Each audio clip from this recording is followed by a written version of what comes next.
Ang atong paghigugma sa Dios nagadepende kini sa atong pag-ila kaniya.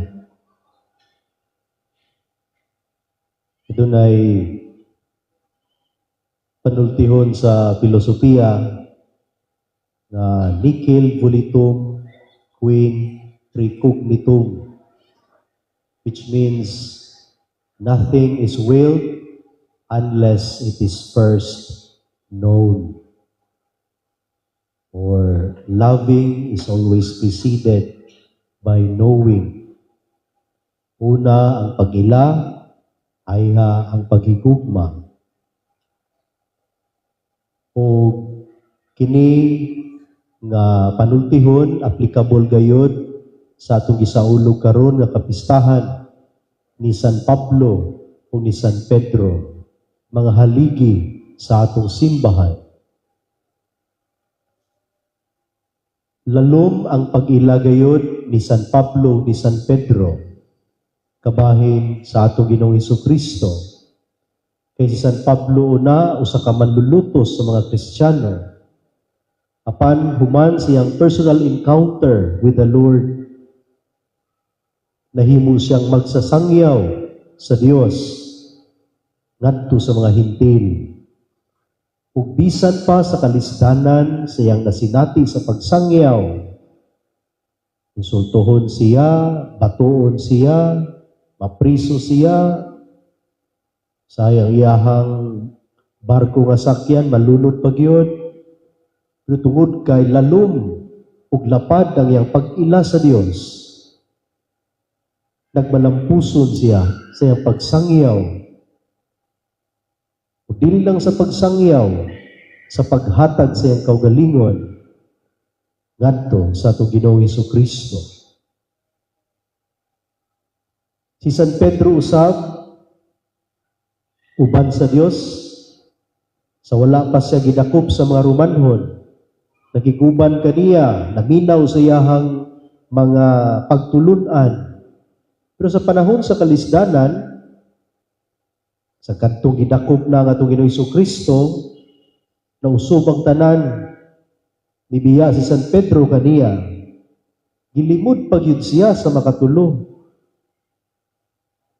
Panbisan pagi unsay gihimo ni Pedro sa atong Ginoong Hesukristo, sa pagkabanhaw sa atong Ginoo, gipasaylo si San Pedro ug gitagaan og dakong responsibilidad nga mangulo sa mga tinun-an. Usa kini kang pagpadayag sa paghigugma sa Dios ni San Pedro bisan siyang imperfections ug flaws sa kinabuhi. Ug muna mas lalom ang pag-ila ni Pedro, mas lapad ug tungod kay mas lalom ug lapad ang iyang pag-ila, dili lisod ang paghatag sa iyang kaugalingon sa Dios. Ug diha sa iyang pagsangyaw, sumala sa unang pagbasa, gisgutan diri na grabe ang mga katingalahang gihimo sa Dios diha sa kinabuhi ni San Pedro ug bisan ni San Pablo. Ug unang lalom ang ilang pag-ila. Ug mo kana nga sa panahon nga ilansang na si Pedro sa krus, hangyo pagyud siya nga dili lang ibalihon pagyud ang krus. Tungod kay para kaniya dili enough nga ilansang resa sa krus, kundi ang pinakalisod nga kamatayon ang iyahang gusto. Tungod siyang dakong paghigugma sa atong Ginoong Hesukristo nga nagsumikad sa iyang pagkalalom ug pagkalapad nga pag-ila kaniya. Kita mga igsuon,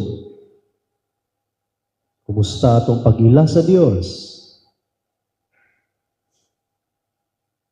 Doon na ba kita'y mga katingalahang kasinatian, katingalahang buhat sa Dios nga atong nasinati, nga makaingon ta nga Ginoo gyud grasya gini sa Dios.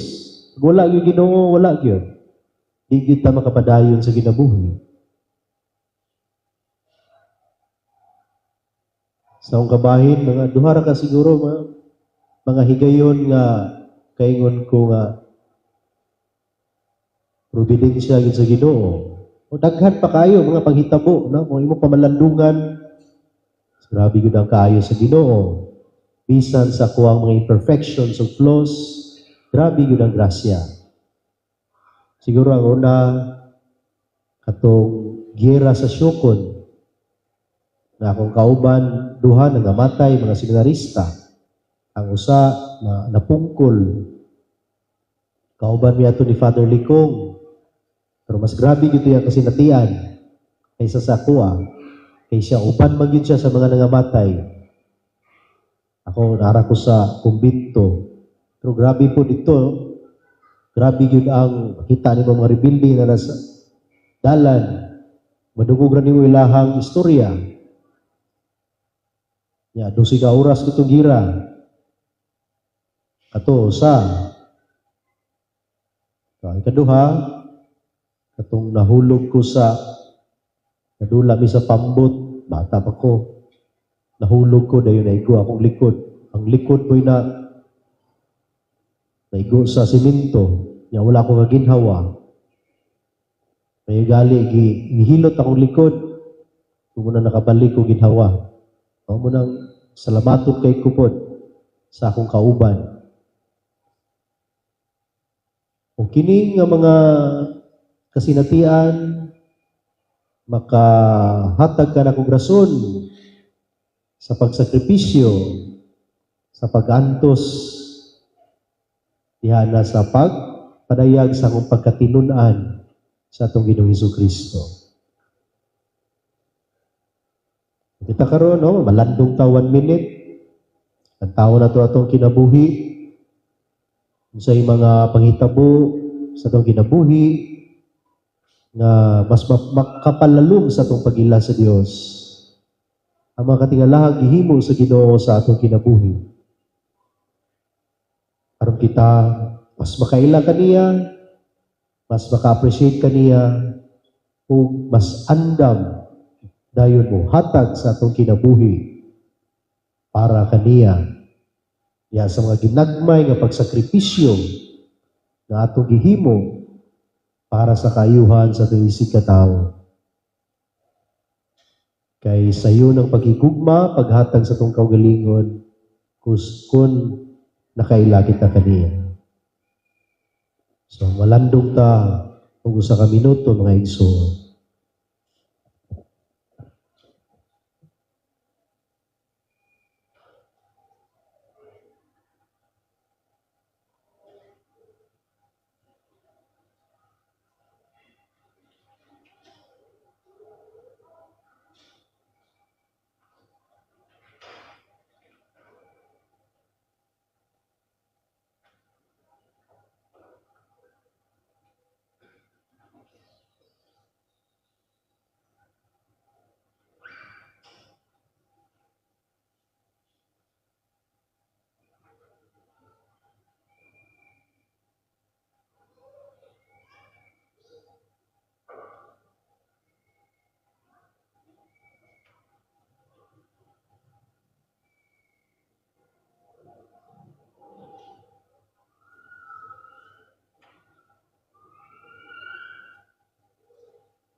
Ang kaayo sa Dios sa atong kinabuhi, mga katingalahang gihimo sa Ginoo, may maghatod ka nato sa paghatag sa atong kaugalingon kaniya.